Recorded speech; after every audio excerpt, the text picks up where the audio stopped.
Okay pa? So, 2 minuto para po sa Thursday edition.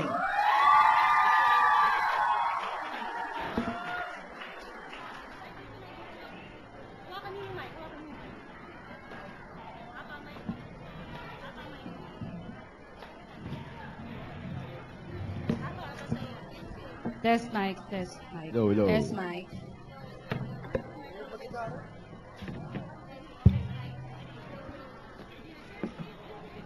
Hello, test mic.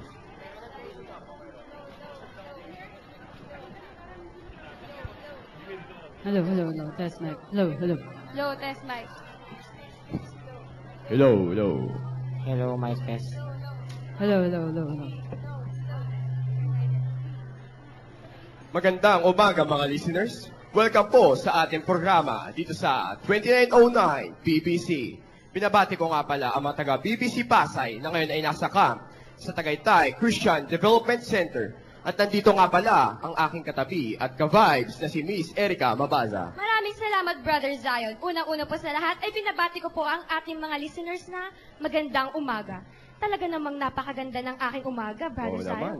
Lalo na't sa kabila ng bagyo kagabi, ay may nagbigay ng kasiyahan sa aking umaga. Aba ka-vibes, meron ka na yata. Uy, hindi. Huwag mo isipin yan, ha. Hindi sino, kundi ano. May nakita kasi akong napakagandang bagay kanina. At yun yung bahaghari. Uy, Rainbow, tamang-tama. Related yan sa ating programa ngayong umaga.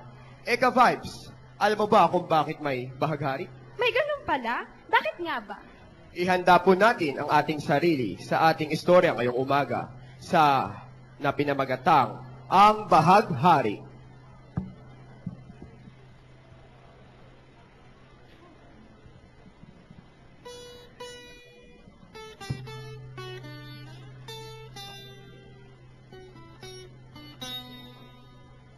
Nene, tignan mo, oh.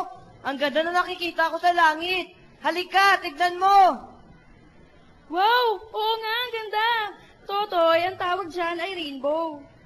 Ano pa man, ang ganda talaga. Iba-iba color niya. Nene, saan ba galing ang rainbow?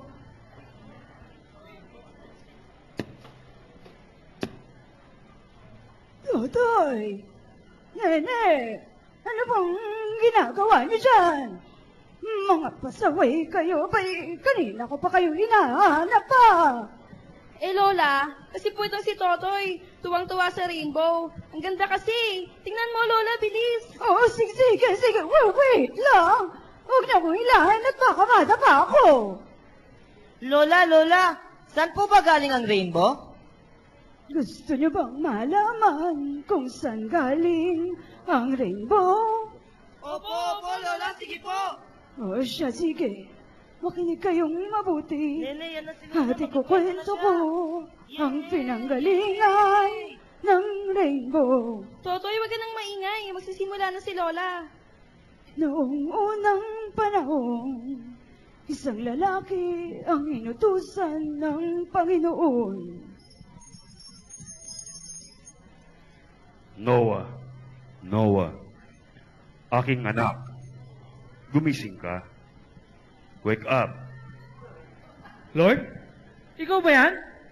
May nais po ba kayong ipagawa sa akin? Labis na ang kasamaan ng mga tao sa bayang ito. At dahil diyan ay magpapadala ako ng ulan upang wasakin ang lugar na ito. Nais kong gumawa ka ng isang napakalaking arko upang ikaw at ang iyong pamilya ay maligtas. Yes, Lord. Ngayon din po.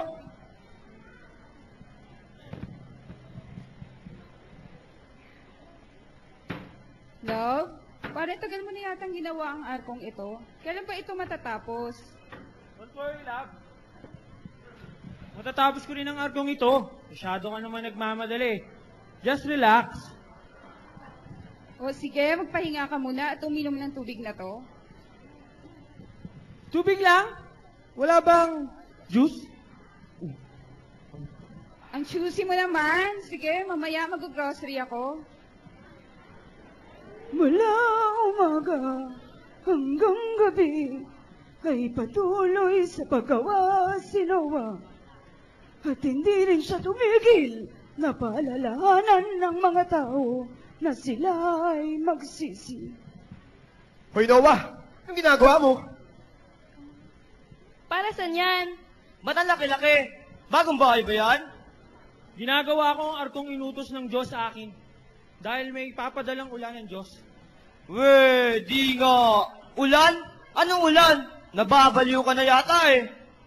Hoy, Noah! Paano kami maniniwala sa'yo? May ulan ba sa mundo? Wala ka na yata. Nasisiraan ka na ng tuktok. Buti pa, layon na kita. Hay nako, yun na natin pakinggan yan si Noah. Tara na. Magsisi na kayo sa inyong mga kasalanan. Sang hipokrito, Upang hindi manini na ka. magpadala ang Diyos ulan sa atin. Baliw. Baliw ka. At hindi nagtagal, ay dumating na ang araw na pinakahintay niya.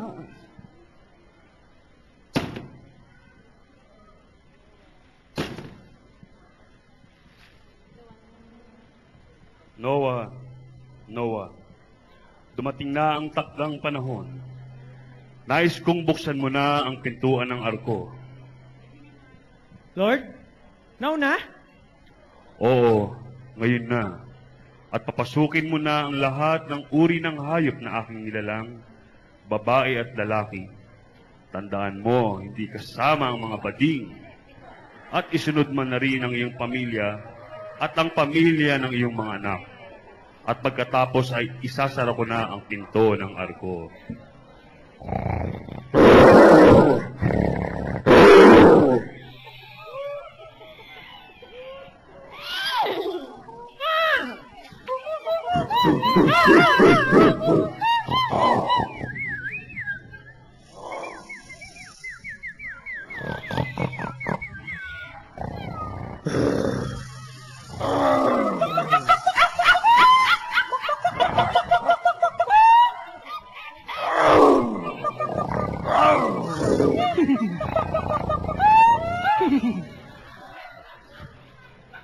Matapos pumasok ng mga hayop sa arko, at ang pamilya ni Noah, ay isinara na ng Panginoon ang pintuan ng arko. Nagsimula ng kumulong, kumidlat, at bumuhos ang malakas na ulan. Sa loob ng 4 na araw at gabi, walang tigil ang pagbuhos ng malakas na Noah! ulan. Noah! Papasukin mo na kami! Naniniwala na kami sa'yo! Ay, panami mo, tay! Noah! Buksan mo na! Hanggang sa tumalabog ang buong bayan. Sa wakas ay tumigil na rin ang pag-ulan at nakabalik na ang ikalawang ibong hinutusan ni Noah. Muling bumukas ang pintuan ng arko. Masayang lumabas si Noah at ang kanyang pamilya at siya'y nanalangin. Noah, nakita ko ang iyong pagsunod at ako'y lubusang nagagalak kung kaya hindi ko na muling paparusahan ang masasama sa pamamagitan ng nakamamatay na pag-ulan at pagbaha. Ibigay ko ang baghari bilang tanda ng aking pangako. Talaga po, Panginoon? Promise? Oo, promise. Kaya binigay ko ang baghari bilang tanda ng aking pangako. At dito nagtatapos ang ating kwento tungkol sa Rainbow Baghari.